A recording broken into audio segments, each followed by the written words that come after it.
And these people have really strong relationships. Don't think that the civil case doesn't turn into a criminal case. Somebody wants Sean Puffy Combs completely destroyed. And I think I know who it is. Diddy's situation just got even worse, and this time it involves 50 Cent and a Netflix documentary. This trip thing, I thought I'm checking my paperwork today. I get out this money. Damn. It's been Christmas in jail.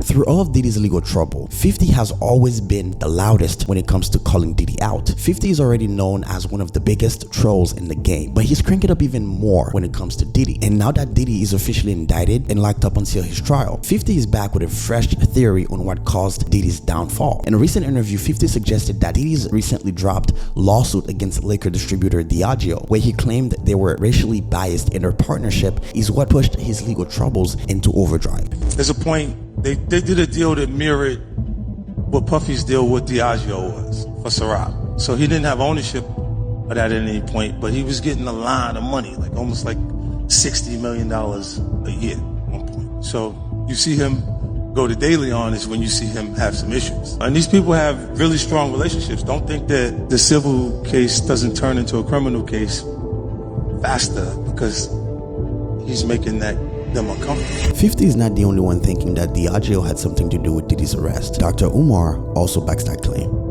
Somebody wants Sean Puffy Combs completely destroyed. And I think I know who it is. I believe it is Diageo.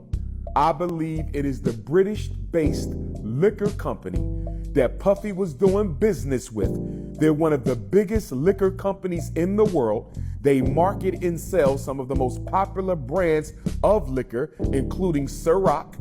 And Diddy had an agreement with them where they would help him market his De Leon tequila brand. And Diddy took issue with Diageo because they had described the De Leon tequila liquor, Puffy's brand, they described it to their customer base as if it was an inner city, urban, quote unquote, ghetto, hip hop type of liquor. And Puffy took issue with that because he said, I'm a global icon. I'm a hip hop mogul. Don't limit my product just to black people. And by doing that, you're dissuading white people and non-blacks from buying my liquor. You're cutting my sales low. And I think you're doing it on purpose because you don't want De Leon tequila to outsell all your other European controlled brands. So Puffy accused Diageo of racial discrimination in advertising and marketing. Diageo got upset with Puff. British-based company.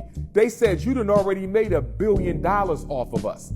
How dare you sue us and try to make a few more billion off of us? So they tried to get the case thrown out. But the judge allowed the case to proceed because Diageo claimed that there was a clause in their contract with Puff that did not allow him to ever take them to court. Any grievances, according to the contract, Diageo alleges needed to be solved outside of court. But the judge sided with Puff and allowed the lawsuit to go forward. So Diageo is losing black money because of this racial discrimination piece. Other companies don't want to do business with them because they don't want to be branded as anti-black, even if they are, because everybody knows we disproportionately spend more money on liquor than any other group. So Diageo is losing money. Then on top of that, Puff then already made $1 billion off of them. And now Puff is suing them for a few more billion. So what do? They decide to settle out of court. Now check this out. Diageo and Puff settled out of court in January 2024. Puffy's homes are raided in March. There's no way you're going to convince me that a company that powerful, Diageo operates in 180 of 194 countries in the world. They operate in 180 out of 194 countries in the world. You are not going to convince me that 1 + 1 does not equal 2. There is no way they were forced to settle with Puffy in January, and less than 2 months later, his homes are raided.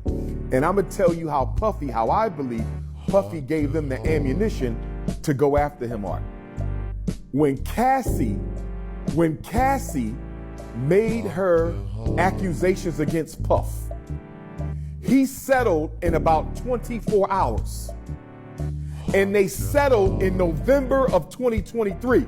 Mind you, he's already in court with Diego since the spring of 2023. Watch this timeline. He sues Diego in the spring.